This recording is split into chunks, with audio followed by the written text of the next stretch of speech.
আসসালামু আলাইকুম ওয়া রাহমাতুল্লাহি ওয়া বারাকাতুহু।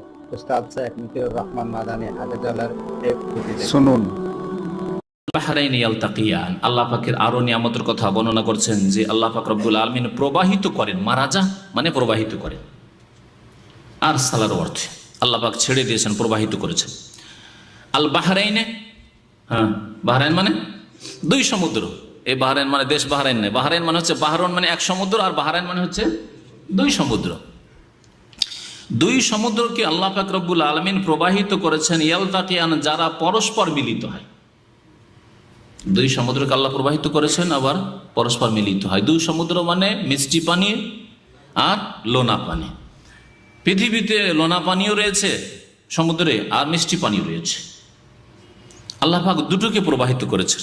দেখেন, নদী নালাকে আল্লাহ পাক প্রবাহিত করেছেন, আর সমুদ্রকে আল্লাহ পাক প্রবাহিত করেছেন, লোনা পানি, মিষ্টি পানি। তাহলে দুই স্থানে কোথাও মিষ্টি পানি রয়েছে, কোথাও লোনা পানি রয়েছে। এই একটি তাফসির। আর একটি তাফসির হচ্ছে যে বহু সমুদ্র আছে, যে সমুদ্রের সঙ্গম স্থলে যেখানে গিয়ে পানিগুলো পড়ছে গিয়ে, যেমন সমস্ত নদীর পানি গিয়ে বঙ্গোপসাগরে পড়ছে, তাই না? বাংলাদেশের যতগুলি নদী নালা রয়েছে সবগুলি পানি গিয়ে কোথায় যাচ্ছে? নামছে বঙ্গোপসাগরে। যেখানে পানিগুলো নামছে সেখানে মিষ্টি পানিও নামছে আর লোনা পানিও নামছে। শুধু বাংলাদেশ কথা, সারা পৃথিবীর কথা নেন আপনি। আল্লাহ পাক যেহেতু সারা দুনিয়া, সারা আসমান জমিন সবকিছুর মালিক। তারপরে মিষ্টি পানি আপন গতিতে চলতে আছে, লোনা পানি আপন গতিতে চলতে আছে, একে অপর মধ্যে ঢুকে না, দীর্ঘ সময় পর্যন্ত, অনেক দূর পর্যন্ত এভাবে চলে যায়। আল্লাহ পাক তার কথা এখানে বর্ণনা করেছেন, বাইনাহুমা বারযাখুন। আর এই দুই সমুদ্র, মিষ্টি পানি এবং লোনা পানির মাঝখানে একটি মজবুত আড় আল্লাহ পাকের সৃষ্টি করা আছে।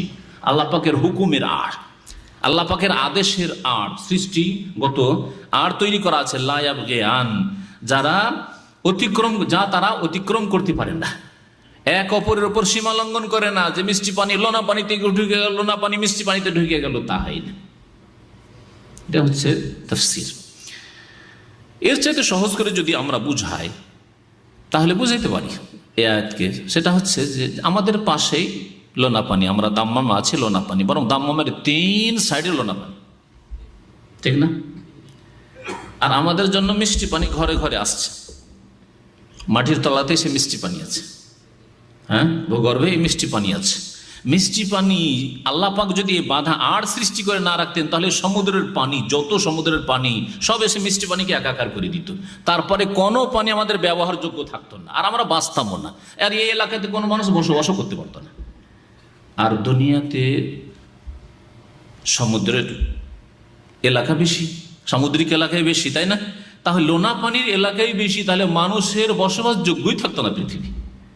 যদি লোনা পানি এসে একাকার করে দিত মিষ্টি পানির এলাকাকে, তাহলে বসবাসযোগ্যই থাকতো না, আর আমরা বাঁচতাম না, কোনো সৃষ্টি বাঁচত না, সব হালাক হয়ে যেত। আল্লাহ পাকের কত বড় নিয়ামত।